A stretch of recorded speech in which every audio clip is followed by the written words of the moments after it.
pernyataan Pak Anies Selasa malam kemarin itu. Kalau dia nggak cawe-cawe tentang JIS, ya banyak yang kaget.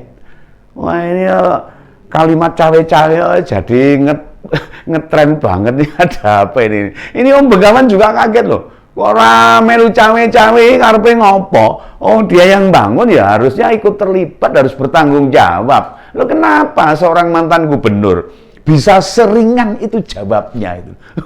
Orang melu-melu.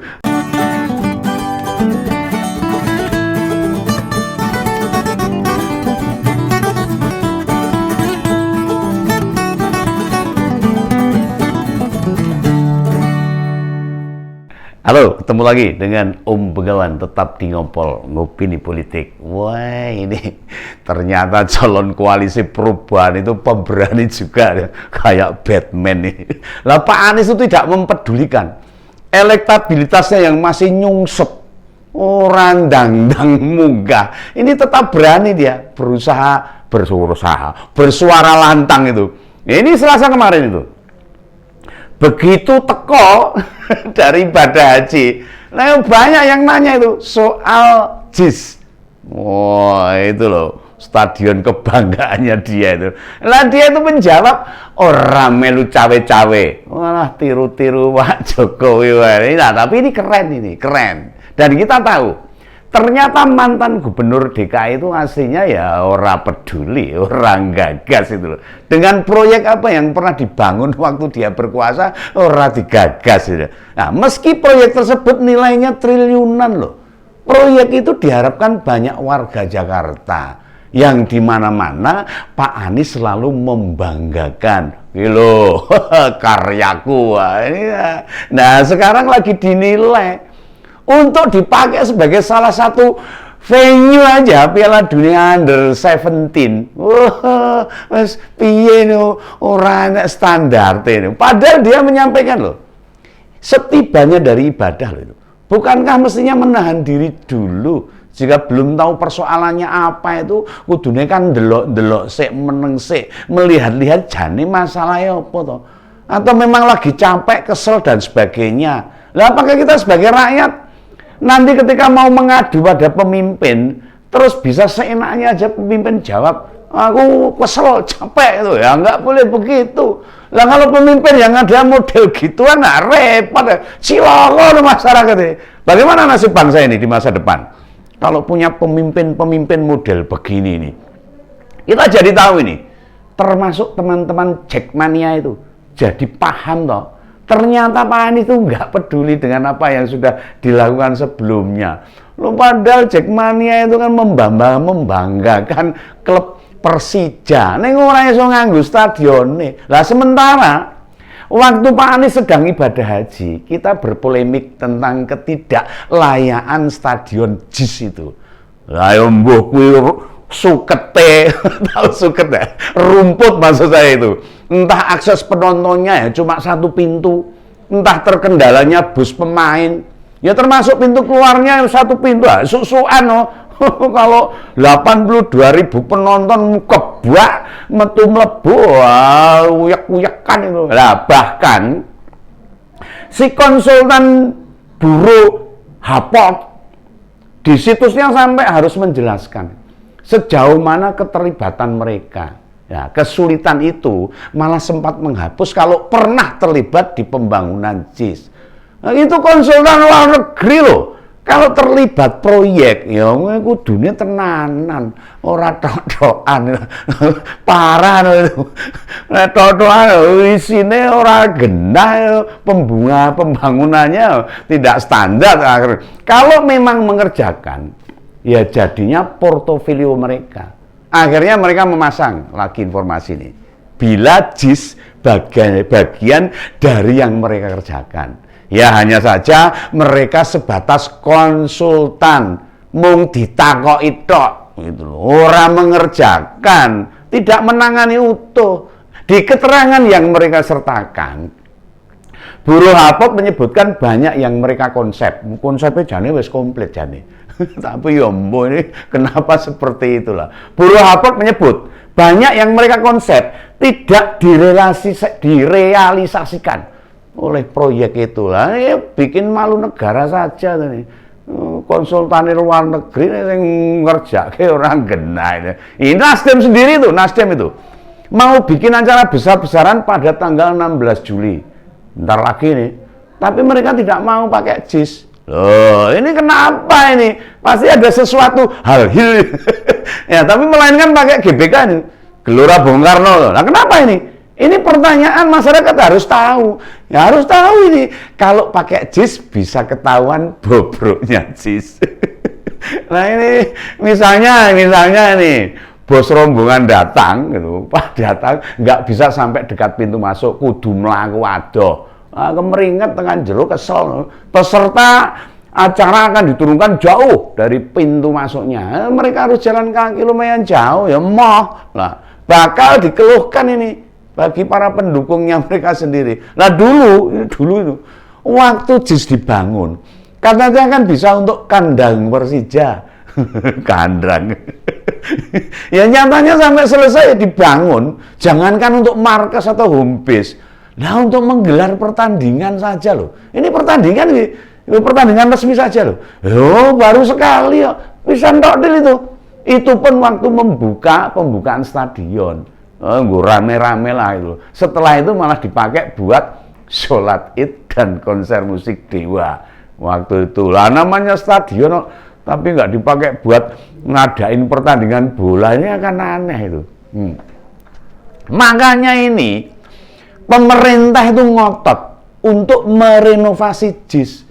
Nah sebenarnya kan tidak untuk politisasi, harusnya begitu. Ini olahraga. Nah Pak Erik sebagai Ketua Umum PSSI sudah bilang loh, beliau mengabaikan suara-suara yang mengaitkan dengan politik. Wes dipagri sama Erick Thohir itu. Ya karena Indonesia ini jadi tuan rumah Piala Dunia nantinya. Butuh stadion-stadion yang bagus, yang standar internasional, yang bisa dipakai menggelar pertandingan. Lah daripada JIS nganggur, maksudnya Pak Erik itu kan bisa dipakai juga jadi salah satu tempat bertanding untuk pertandingan untuk Piala Dunia usia 17. Nanti juga bisa dipakai untuk markas Persija kalau sudah selesai. Lah para pendukungnya Pak Anies enggak usah baper loh kalau begitu tuh. Nah ketakutan begitu ngapain? Memang faktanya begitu. Faktanya yang ada di JIS itu ya begitu. Sebenarnya JIS itu sudah bagus kok. Tapi dilalah. Ada standar yang belum memenuhi. Nah ini hal-hal hilhul ini yang harus dibenahi. Jadi nggak usah baper lah pendukungnya Pak Anies ini. Ini maksud baik pemerintah ini untuk memperbaiki JIS, maksud baik pemerintah. Pasti yang semua tahu pernyataan Pak Anies Selasa malam kemarin itu. Kalau dia nggak cawe-cawe tentang JIS, ya banyak yang kaget. Wah ini kalimat cawe-cawe jadi ngetren banget nih, ada apa ini? Ini Om Begawan juga kaget loh. Kok rame lu cawe-cawe karepe ngopo? Oh dia yang bangun ya harusnya ikut terlibat, harus bertanggung jawab. Lo kenapa seorang mantan gubernur bisa seringan itu jawabnya itu?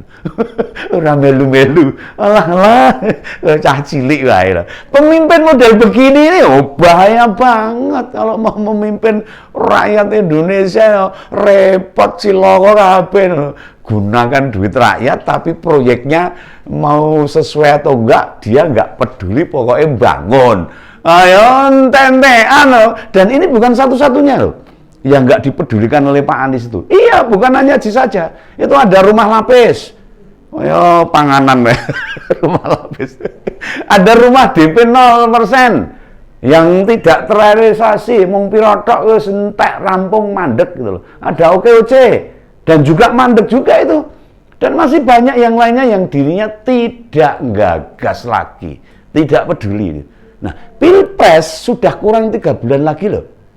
Hati-hati nih, tapi koalisi perubahan masih kebingungan.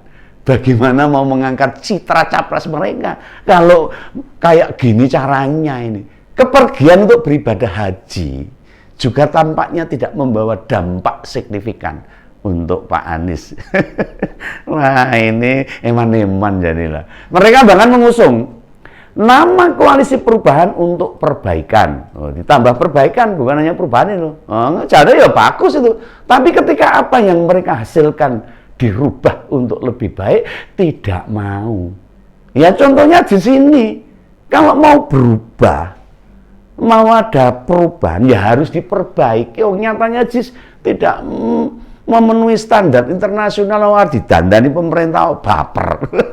Malah muni cawe-cawe. Lah akankah kita percaya pada orang-orang atau kelompok atau calon pemimpin yang menutup mata, bahkan abai pada apa yang telah dilakukan pada masa lalu? Nah, apa beratnya sih Pak Anies bilang, misalnya gini loh, jika JIS memang masih butuh dilengkapi untuk digunakan sebagaimana mestinya, ya silahkan saja, saya ikut. Oh kan enak gitu, jawaban gitu. Nah, saya bukan lagi gubernur DKI loh. Dan mohon maaf bila proyek tersebut ternyata belum memenuhi standar FIFA. Itu kan jawaban enak. Jadi sama-sama enak dibangun JIS. Bisa bermanfaat bagi Persija dan khususnya untuk masyarakat DKI Jakarta. Nah ya mbok ngono lah, belajar kalau seperti sama begawan ini. Nah andai kata menyampaikan begitu kan enak.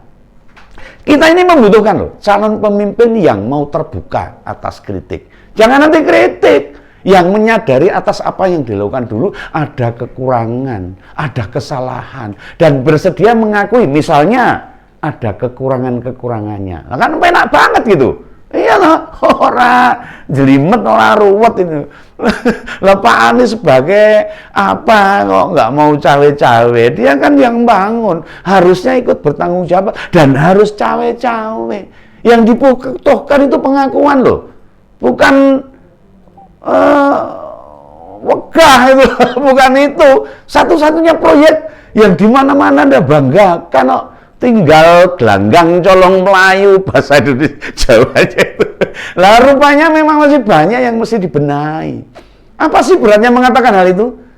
Kapasitas pemimpin dan kepemimpinan tidak selalu berbanding lurus dengan kapasitas intelektual. Kalau orang-orang cerdas itu menandakan bisa memimpin, tentu Presiden Indonesia yang pernah bergelar profesor, bukan kayak Pak Habibie, ya, termasuk para rektor atau guru besar. Ya pasti kemudian banyak yang mendaftar jadi capres. Ya, bukan itu, memimpin itu tidak mudah. Dan modal utamanya itu komitmen serta integritas dan kejujuran. Jujur ini yang penting ini. Ini pondasi seorang pemimpin ini. Secerdas apapun, seseorang bila tidak punya dua unsur yang ya percuma saja jadi pemimpin, akan rusak negara ini. Nah, komitmen membangun Indonesia dan integritas dalam menjalankan komitmen akan menjadi rel membawa kemajuan bangsa Indonesia. Ingat loh, Indonesia 2045 harus menjadi Indonesia maju, Indonesia emas. Itu ya, jangan lupa nih. Ini pesan dari Om Begawan. Sampai jumpa ya di ngompol-ngompol berikutnya. Salam Rahayu, salam jaga, tetap di ngompol. Ngopini politik. Sampai jumpa. Salam Begawan.